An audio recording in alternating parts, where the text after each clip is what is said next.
Bueno, el objetivo principal de la práctica de prueba de Jomini es realizar un ensayo normalizado de la templabilidad para así poder medir la templabilidad de una muestra de acero al carbón y con esto realizar determinadas aplicaciones y además con esto poder hacer una selección de condiciones que nos lleven a una menor distorsión de la pieza y además medir el desempeño de la pieza después de hacer el revenido.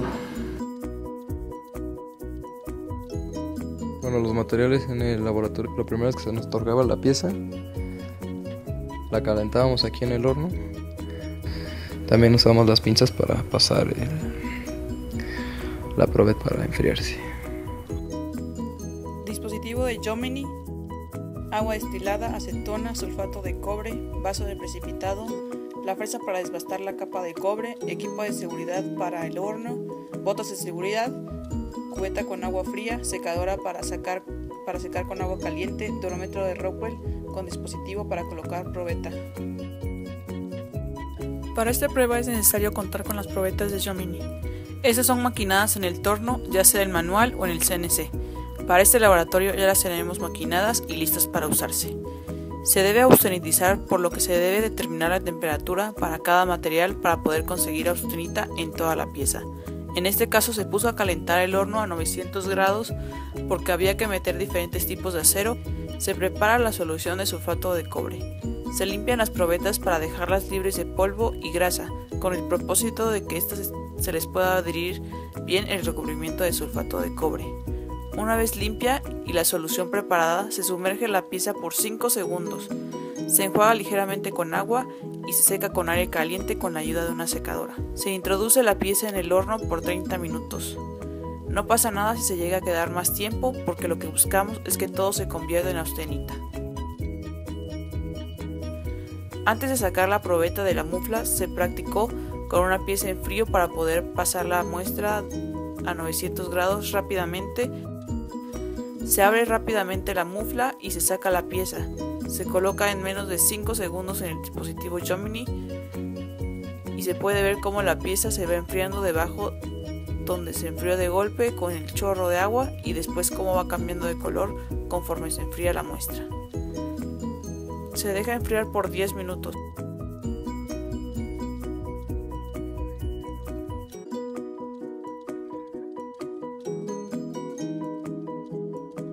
Una vez pasados los 10 minutos, se enfría en una cubeta con agua fría. Una vez lista la pieza, con ayuda de la fresa se desbasta la superficie para retirar el cobre y poder medir la dureza a lo largo de la pieza.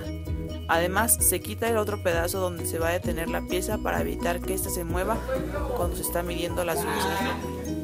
Se mide en el durómetro de Rockwell. Es necesario usar el dispositivo especial para las probetas para poder moverla 1.5 milímetros y 2 milímetros. Con las durezas se grafica la curva Jomini y finalmente se determina el índice de templabilidad. Después de haber llevado la pieza a la fresa, se le hicieron marcas cada 1/16 de pulgada por recomendación del encargado del laboratorio de mecánica a lo largo de 2 pulgadas desde el extremo de la pieza, es decir, se hicieron 32 en total. Después se procedió a hacer la prueba de dureza Rockwell C con 150 kilogramos, y en esta tabla se muestran los resultados obtenidos.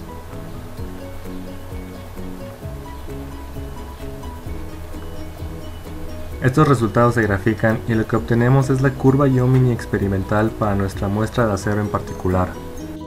En nuestro tratamiento lo primero que obtuvimos fue austenita, es decir, un acero con una estructura FCC que posteriormente pasó a ser martensita en el extremo de nuestra probeta con una estructura BCC.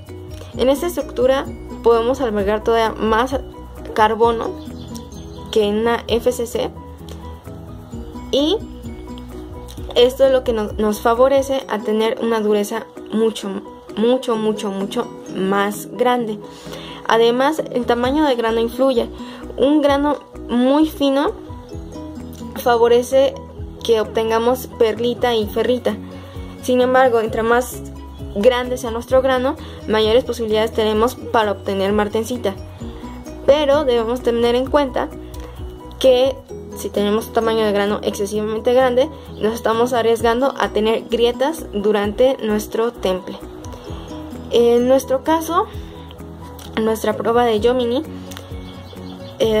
utilizamos un acero 9840, lo cual nos daría un diámetro crítico de 1.45 pulgadas, es decir, una probeta con ese diámetro tendría 50% de contenido de martensita en ella.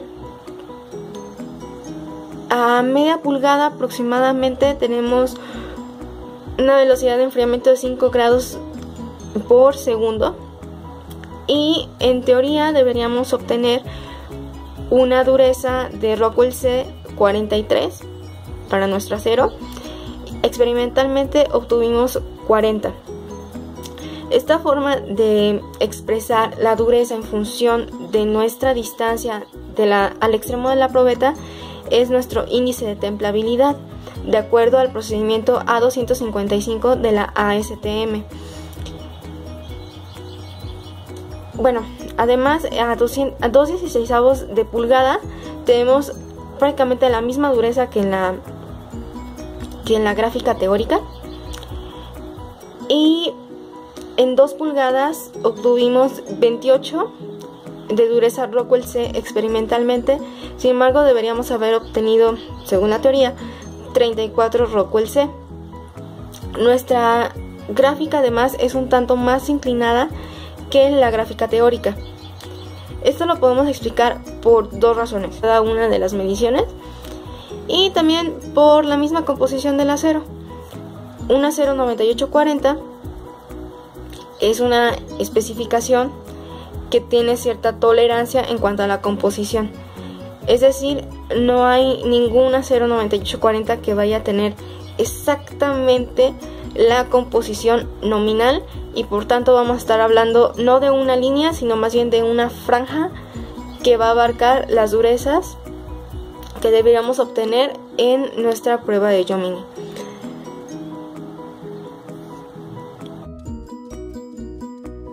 Bueno, como conclusión, después de hacer la prueba de Jomini en el laboratorio, entendí cómo se lleva a cabo el proceso para determinar la templabilidad de la pieza de acero al carbón. Lo primero que hicimos fue, pues bueno, se nos otorga la pieza y lo que hacemos es meterla al horno, donde se tiene que esperar cierto tiempo para que llegue a la temperatura que nos puede ayudar a hacer el calentado de la pieza. Y después, con una determinación perfecta, casi 5 segundos, se pone la pieza que sale del horno en la probeta de Jomini, donde se hace un enfriamiento de 10 minutos para así poder realizar todo lo que queremos sacar de la dureza a través del proceso de Rockwell y determinar la dureza de la pieza. Y pues como la conclusión es simplemente el cómo saber hacer todo ese proceso y lo interesante de cómo se tiene que hacer tan preciso este tipo de procesos. Como conclusiones individuales, vale destacar que en nuestro caso pudimos hacer una prueba de Jomini, que es una prueba incluso estandarizada en el laboratorio y con equipo que a lo mejor no es tan caro ni tan especializado, pero que siempre y cuando cumplamos las distancias y las formas en las que se nos indica de cómo realizar nuestra prueba, podemos obtener unos resultados muy parecidos a aquellos que se encuentran ya en la literatura. También creo que es una forma muy buena para poder visualizar cómo, de acuerdo a la velocidad de temple que le damos a nuestra pieza, podemos ir cambiando nuestra estructura. Es decir, es muy notoria el cambio en la dureza del extremo de la probeta a ya nuestras 2 pulgadas, que prácticamente se estabiliza la dureza a partir como de 1,5 pulgadas en adelante. Ya no hay gran cambio en la dureza. Entonces creo que también eso es algo que hay que destacar.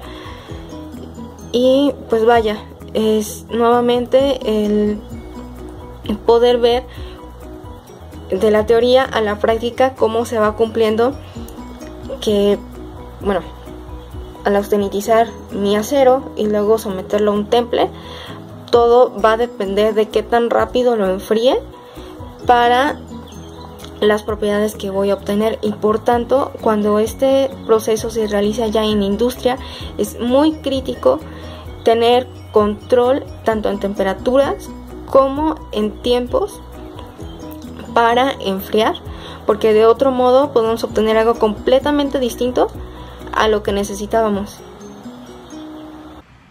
En esta práctica aprendí cómo se hace la prueba de Jominy. Era la primera vez que la hacía. Me pareció muy interesante que nuestros resultados coincidieran o se acercaran mucho con los que vienen en literatura y en diferentes libros. Me pareció muy interesante ver cómo una misma pieza puede tener diferente microestructura dependiendo de cómo se va enfriando. Pude entender bien qué era la austenitización. Y un detalle que vimos fue que no importa el tiempo que esté, mientras está la temperatura y toda la pieza esté a la temperatura más alta de A3 para que se austenice. Las diferentes microestructuras las pudimos notar gracias a las durezas que tomamos con el durómetro de Rockwell. Esta práctica también me sirvió para recordar cómo se usaba, porque ya éramos expertos en Vickers, pero nos faltaba Rockwell y ojalá en otra prueba podamos ver Brinell. Sería interesante cortar la muestra que hicimos, dividirla en pequeños pedazos y montarla y tomarle micrografía para ver realmente cómo está por dentro toda su microestructura, tamaño de grano, y no solo ver cómo está duro de la superficie.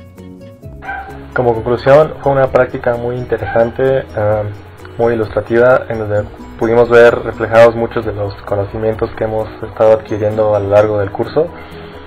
Creo que esta prueba es muy importante, tiene mucha relevancia para poder obtener las propiedades mecánicas deseadas para un componente o para una pieza mecánica.